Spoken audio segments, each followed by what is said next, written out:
اور دنیا کے تقریباً زیادہ تر ممالک کو اس نے افیکٹ کیا ہے. جو دونوں کا تعلق ایک بڑا دلچسپ سامنے آیا ہے. دو وجوہات ہیں جو کووڈ اور ملیریا کی ہم بات کر رہے ہیں کمپیریٹیولی یا انٹرسٹنگ فینومینا سامنے آئے دو وجہ سے. ایک تو یہ وجہ نظر آئی کہ جب کووڈ پھیلا اور ابھی بھی پھیل ہی رہا ہے لیکن اب نئی کنٹریز کم انوالو ہو رہی ہیں, پرانی میں ریشو زیادہ ہے, تو یہ دیکھنے میں آیا کہ وہ ممالک کے جن کے اندر ملیریا کا انسیڈنس بہت تھا یا انڈیمک ریجن تھے, ان کے اندر جو کووڈ کا پھیلاؤ تھا وہ اس شدت میں دیکھنے میں نہیں آیا کہ جن طرح سے ان ممالک میں تھا جو ملیریا انڈیمک نہیں تھے یا نہیں ہے.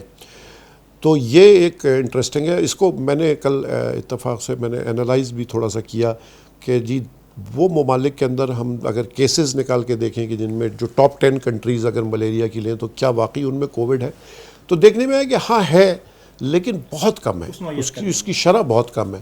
تو یہ ایک انٹرسٹنگ تعلق ہے جس پہ ظاہر ہے کہ آنے والے وقت میں ریسرچ بھی زیادہ ہوگی اور سامنے ہم واضح علامات دیکھ سکیں گے. لیکن ظاہر ہے کسی نہ کسی طرح کی کراس امیونٹی ہم ایکسپیکٹ کر رہے ہیں کہ ان لوگوں کو کہ جو ملیریا انڈیمک ہیں شاید تھوڑی بہت پروٹیکشن ہو اگینسٹ کووڈ. تو یہ ایک دلچسپ موازنہ سامنے آیا. دوسرا کلوروکوئن کہ جو ایک اینٹی ملیریل ڈرگ جو بڑے عرصے سے استعمال ہوتی آئی ہے اور کیا اس کا کوئی رول ہے کووڈ کے اندر یا نہیں ہے.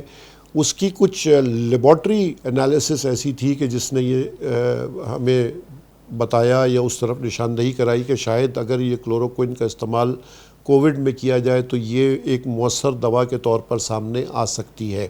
اور اسی بنیاد پر جو بڑا ایک شہرہ ہوا کہ جب وہ ٹرمپ نے جو ہے وہ اپنی تقریر میں ہائیڈرو کلوروکوئن کو باقاعدہ ایک ملیریا کی دوا کے طور کووڈ کی دوا کے طور پہ اس کو پیش کیا. ابھی صورتحال یقینی طور پر وہاں نہیں پہنچی اور جو دنیا بھر کے ٹرائلز ہیں وہ ہو رہے ہیں اور ان کے نتائج سامنے آ رہے ہیں. کہیں سے اچھی خبر بھی آ رہی ہے, کہیں سے بری خبر بھی آ رہی ہے. تو جب تک کہ ہم ایف ڈی اے نے اپروول اس کو جو دی ہے وہ اپروول استعمال کے لیے دی کیونکہ ایمرجنسی سچویشن ہے. لیکن ایف ڈی اے نے یہ نہیں کہا جو عام لوگوں کے سمجھنے کی بات ہے کہ یہ کووڈ کی دوا ہے. بہت سارے لوگوں نے یہاں پر میں جانتا ہوں کہ یہ دوا اسٹور بھی کرنی شروع کر دی. مارکیٹ سے دوا غائب ہو گئی کہ جی ہمیں اگر ہو گیا یا کسی کو ہو گیا تو ہم یہ استعمال کریں گے. اس دوا کے اپنے مسائل ہیں, اپنے پرابلمس ہیں, سائیڈ ایفیکٹس ہیں. تو جب تک کہ یہ چیز بالکل واضح طور پر سامنے نہ آ جائے ظاہر ہے کہ اس کو اس طریقے سے استعمال نہیں کیا جا سکتا. لیکن یہ ایک انٹرسٹنگ کمپیریزن.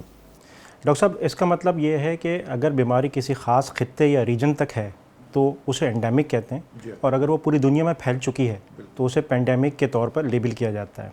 یعنی کہ اب نہیں کوئی بات خطرے کی, اب سبھی کو سبھی سے خطرہ ہے. ڈاکٹر صاحب WHO نے ملیریا کی نشاندہی کرتے ہوئے بتایا ہے اور ریفرنس کوٹ کیا ہے 2014 سے 16 کا پیریڈ جس میں افریقن کنٹریز میں ایبولا آؤٹ بریک ہوا تھا.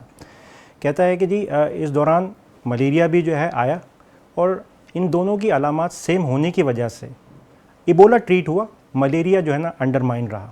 نتیجتاً اس کی شرح اموات بڑھ گئی جس کا تذکرہ آپ ابھی کر بھی رہے تھے کہ پچھلے 3 سال میں بہت زیادہ خاطر خواہ فرق نہیں آیا. دوبارہ پھر WHO خطرے کی گھنٹی بجاتے ہوئے کہتا ہے کہ جی کہیں اس آؤٹ بریک کی وجہ سے یعنی کووڈ کے آؤٹ بریک کی وجہ سے دوبارہ ملیریا جو ہے وہ رائز نہ کر جائے. اس حوالے سے ڈاکٹر صاحب وہ تیاری کا بھی کہہ رہا ہے کہ جی انڈیمک ریجنز کو تیاری کر لینی چاہیے کیونکہ ہم پاکستان بھی انڈیمک ریجنز میں آتا ہے. ہمیں کس قسم کی تیاری درکار ہے ڈاکٹر صاحب؟ دیکھیے یہ بہت ہی اہم اور اچھا سوال ہے اور ہم ابھی ایبولا کی اور دوسرے ممالک کی کیا بات کریں, ہم تو اپنے گھر کی بات کریں گے سب سے پہلے. ڈاکٹر صاحب آپ کے اس سوال کا جواب لیں گے ایک بریک کے بعد. ہمیں بریک پہ جانا پڑے گا, ہمارے ساتھ رہیے گا.